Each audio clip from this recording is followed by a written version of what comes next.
Sheikh chilli जादू नगरी में पाठ नंबर 8। तुम्हें इस हाथी की आंख फोड़नी होगी। इसकी आंख से जो खून बहेगा वही आबे हयात होगा। चुड़ैल ने बताया। कक कक कक क्या? शेख चिल्ली खौफजदा होकर बोला, मैंने तो कभी चिड़िया की भी आंख नहीं फोड़ी, हाथी की कैसे फोड़ सकूंगा? इसका आसान तरीका है। चुड़ैल ने हंसकर कहा, तुम हाथी की पुश्त पर सवार हो जाना और खंजर से इसकी आंख फोड़ डालना, और अगर वो मुझे खा गया तो फिर? शेख चिल्ली ने घबरा कर कहा। बेवकूफ, हाथी आदमखोर नहीं होते। चुड़ैल बोली, वो तुम्हें अपनी सूंड में जकड़कर जमीन पर पटकने की कोशिश करेगा। इस तरह तो मेरी हड्डियों का सुरमा बन जाएगा। शेख चिल्ली ने कहा, अब ये तुम्हारा काम है कि इसकी सूंड की गिरफ्त में आने से खुद को कैसे बचाओगे? चुड़ैल ने नागवारी से कहा।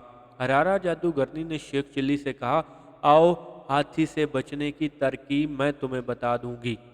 शेख चिल्ली इसके साथ चुड़ैल के कमरे से निकल आया। पहले कमरे में आकर जादूगरनी ने इससे कहा, अब तुम आराम करो, सुबह नाश्ते के बाद मैं तुम्हें रवाना कर दूंगी और तुम्हारी हिफाजत के लिए तिलिस्मी मुहाफिज तुम्हारे साथ भेजूंगी। तुम खुद मेरे साथ नहीं चलोगी? शेख चिल्ली ने पूछा। नहीं, मेरा यहाँ रहना ज़रूरी है, वरना मेरे हिस्सेदारों को शक हो जाएगा, हरारा जादूगरनी ने मुस्कुराकर कहा।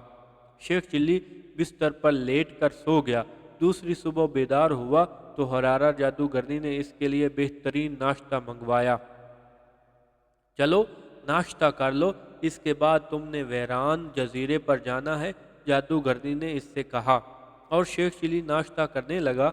नाश्ता करने के बाद इसने हरारा जादूगरनी से कहा, मैं वीरान जजीरे पर कैसे जाऊंगा जो समंदर के दरमियान है? मुझे तो तैरना भी नहीं आता। बेफिक्र रहो, समंदर तक तुम्हें मेरा तिलिस्मी जिन ले जाएगा। वहां तुम पानी में पांव रखोगे तो एक मगरमच्छ बरामद होगा। वो तुम्हें हड़प कर लेगा, लेकिन तुम्हें कुछ नहीं होगा। मगरमच्छ जजीरे के साहिल पर तुम्हें उगल देगा। वहां तुम हाथी को तलाश कर लेना। ये कहकर जादूगरनी ने जादू से एक तिलिस्मी जिन को तलब करके हुक्म दिया कि वो शेख चिल्ली को समंदर के किनारे पहुंचा दे। इसका हुक्म सुनकर तिलिस्मी जिन ने शेख चिल्ली को उठाकर कंधे पर बैठाया और महल से निकल गया। शोला जादूगर नाश्ते से फारग ही हुआ था कि फर्श से कागजी पुतला नमूदार हुआ। इसने शोला जादूगर को सलाम किया। कहो तिलिस्मी पुतले, क्या खबर लाए हो? शोला जादूगर ने बेताब होकर पूछा।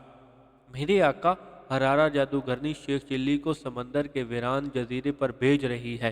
कागजी पुतला कहने लगा। इसे एक जिन समंदर तक ले जाएगा, वहां से एक मगरमच्छ इसे निगल कर जजीरे पर उगल देगा और शेख चिल्ली किसी हाथी को तलाश करेगा। हाथी को? मगर क्यों? शोला जादूगर ने हैरत से पूछा। ये तो मुझे मालूम नहीं, मेरे सामने तो हरारा जादूगरनी ने यही कुछ कहा था। पुतले ने कहा, शायद शेख चिल्ली को मालूम होगा। शोला जादूगर ने पुतले पर फूंक मारी और वो गायब हो गया। फिर शोला जादूगर ने एक मंत्र पढ़कर हवा में फूंका।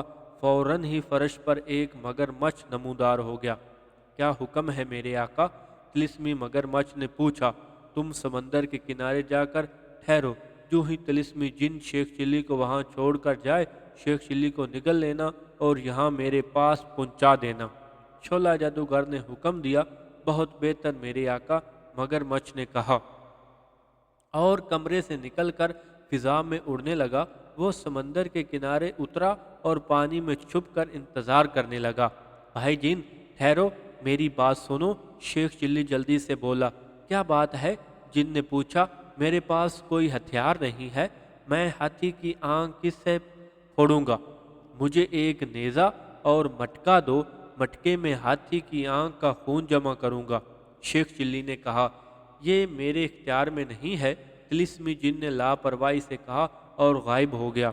शेख चिल्ली समंदर के किनारे रेत पर बैठकर सोचने लगा कि क्या करे।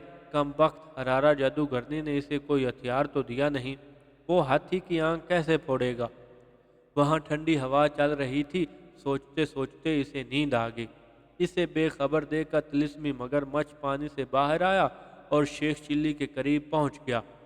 پھر اس نے شیخ چلی کو ایک ہی لقمے میں نگل لیا۔ شیخ چلی کی آنکھ کھل گئی اور وہ خود کو مگرمچھ کے پیٹ میں پا کر رونے لگا۔ مگرمچھ فضا میں بلند ہو کر ایک طرف اڑ رہا تھا۔ کچھ دیر بعد وہ شعلہ جادوگر کے محل میں اترا اور اس کے کمرے میں پہنچ کر اس نے شیخ چلی کو اگل دیا۔ شیخ چلی اس دوران خوف کی شدت سے بے ہوش ہو گیا تھا۔ شعلہ جادوگر کے اشارے پر مگرمچھ غائب ہو گیا۔ شعلہ جادوگر نے شیخ چلی پر ایک منتر پھونکا اور اسے ہوش آ گیا۔ میں کہاں ہوں؟ وہ اٹھتا ہوا حیرت سے بولا۔ تم میرے محل میں ہو شیخ چلی، میرا نام شعلہ جادوگر ہے۔ شعلہ جادوگر نے مسکرا کر کہا۔ او تو تم چولا جادوگر ہو؟ شیخ چلی نے چونک کر کہا۔ چولا نہیں، شعلہ جادوگر، وہ بولا۔ تم مجھ سے ملنا چاہتے تھے نا؟ ہاں، مگر وہ کم بخت مگرمچھ مجھے جزیرے پر لے جانے کی بجائے یہاں پھینک گیا ہے۔ کیوں؟ شیخ چلی نے کہا۔ وہ مگرمچھ میرا بھیجا ہوا تھا، شعلہ جادوگر نے ہنس کر کہا۔ مجھے معلوم ہوا تھا کہ حرارہ جادوگرنی تمہیں جزیرے پر ہاتھی کی تلاش میں بھیج رہی ہے۔ تب میں طلسمی مگرمچھ کو حکم دیا کہ وہ تمہیں پکڑ کر یہاں لے آئے۔ آؤ اطمینان سے بیٹھ جاؤ۔ شیخ چلی نے خدا کا شکر ادا کیا کہ ہاتھی کو تلاش کرنے سے بچ گیا۔ وہ آگے بڑھا اور شعلہ جادوگر کے قریب کرسی پر بیٹھ گیا۔ شعلہ جادوگر نے شیخ چلی کے لیے شربت منگوایا۔ شیخ چلی نے شربت پیا، پھر کہنے لگا، اگر حرارہ جادوگرنی کو پتہ چل گیا کہ میں یہاں ہوں تو وہ تمہیں زندہ نہیں چھوڑے گی۔ اس کی فکر مت کرو۔ شعلہ جادوگر نے لاپرواہی سے کہا۔ تم مجھے بتاؤ کہ وہ کیا چاہتی ہے اور تمہیں کیوں جزیرے پر بھیجا تھا؟ نہیں، میں نہیں بتاؤں گا، شیخ چلی بولا۔ کیوں؟ شعلہ جادوگر نے حیرت سے پوچھا۔ اس لیے کہ تم بھی اسی کی طرح جادوگر ہو، مجھے یہ راز بتانے کا کوئی صلہ نہ دو گے۔ تم کیا چاہتے ہو؟ دولت، آزادی، شعلہ جادوگر نے مسکرا کر کہا۔ میں شہزادی نیلوفر کو جادوگرنی کے طلسم سے آزاد کرانا چاہتا ہوں، شیخ چلی نے بتایا۔ اگر تم ہمارا ساتھ دو گے تو وہ آزاد ہو سکے گی، شعلہ جادوگر بولا، مگر پہلے میری باتوں کا جواب دو۔ اس پر شیخ چلی کہنے لگا، حرارہ جادوگرنی ویران جزیرے کے ہاتھی کی آنکھ کا خون پینا چاہتی ہے۔ وہ خون آب حیات ہے۔